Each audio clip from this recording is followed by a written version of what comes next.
عقلنا ممكن يكون بيضحك علينا، ممكن جدا بهدف الحماية. العقل وظيفته الحماية، فيبدأ يخترع أساليب أو طرق هدفه منها إن هو يحمينا، لكن في حقيقة الأمر هو ممكن يكون بيضرنا. طيب إيه أشهر الوسائل اللي العقل ممكن يكون بيستخدمها علشان يحمينا أو يظن إن هو يكون بيحمينا؟ أول حاجة هي فكرة الإنكار، فكرة التبرير، الإسقاط، الكبت، الإزاحة، التكوين العكسي والتسامي. الإزاحة يعني إيه؟ يعني أطلع الغضب اللي جوايا على شخص مش هو السبب في الغضب ده. التكوين العكسي أداري اللي جوايا، يبقى أنا من جوايا حزين أبين إن أنا سعيد ومبسوط ومفيش أي حاجة. التسامي هي فكرة التعامل مع المشاعر، بدل ما أعبر عنها وأتعامل معاها لا ألعب رياضة، أحطها في شغل، فبتسامى عن هذه المشاعر وأحولها لحاجة تانية. النهارده حابه اتكلم معاكم عن حاجتين، عن الانكار والتبرير. هو يعني ايه انكار؟ انكار يعني رفض الحقيقه، انا مش عايزه اعترف بالحقيقه دي، ولا عايزه اشوفها، ولا عايز ان انا اقبلها. طب يا ترى العقل هو بيعمل كده ليه، او ليه بيلجأ للوسيله دي؟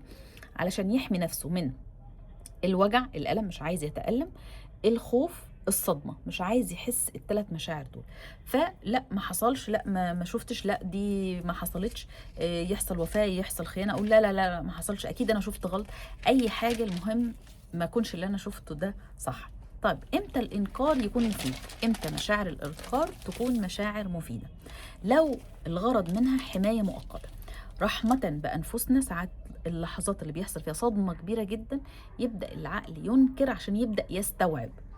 فاللحظات بتاعت الصدمة الكبيرة جدا ممكن العقل ان هو ينكرها. طيب إيه امتى العلامات اللي تقول لي الانكار هنا بقى زيادة عن اللزوم وبقى مضر؟ لو الفترة طال، لو في تبرير للأذى، لو تكرار نفس المشكلة فأنا مش عايزة أتغير، مش عايزة أحل المشكلة. الإنكار يبدأ يكون خطأ لو دائم، لو طول الوقت على حياتي أو في المواقف أنا بأنكر، فنمط دائم بكرر نفس الألم بدون تغيير، بنكر إحساسي، المشاعر الداخلية، من حصل لي موقف، حصلت لي مشاعر، لا لا ما حصلش الموقف، وبالتالي المشاعر اللي أنا حاسة بيها دي ملهاش أي لازمة. طب إيه الفرق ما بين الإنكار الصحي والغير صحي؟ الإنكار الصحي لو أكون فترة مؤقتة عشان أستعد واستوعب للأحداث اللي حصلت. الغير صحي لما يكون باستمرار ويكون دايم. طيب ده الإنكار.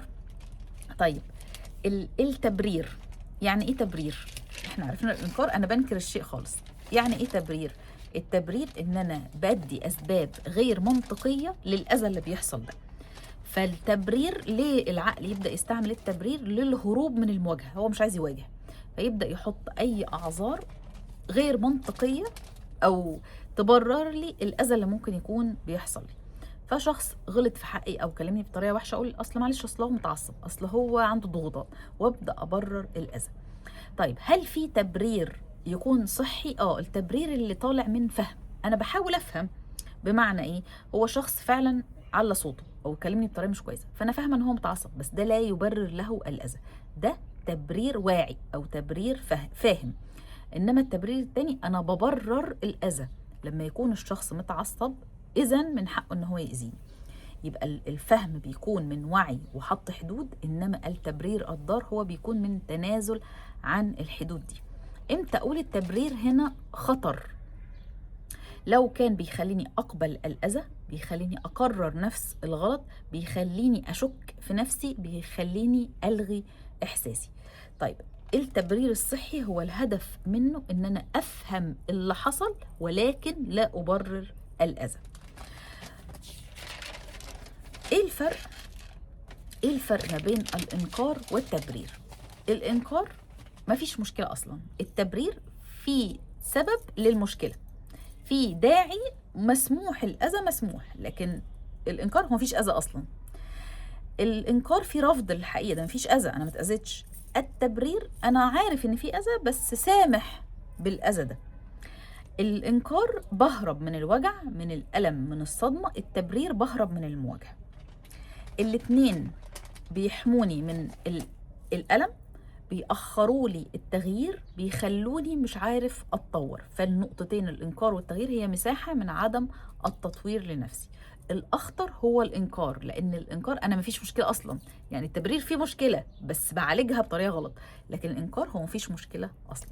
دي كانت حاجة بسيطة من الحيل اللي العقل ممكن يكون بيستخدمها بغرض الحماية، ولكن اللي بيحصل إن هو بيضرنا أكتر ما بيفيدنا. أنا من تركوت الشيماء حزة، أشوفكم على خير.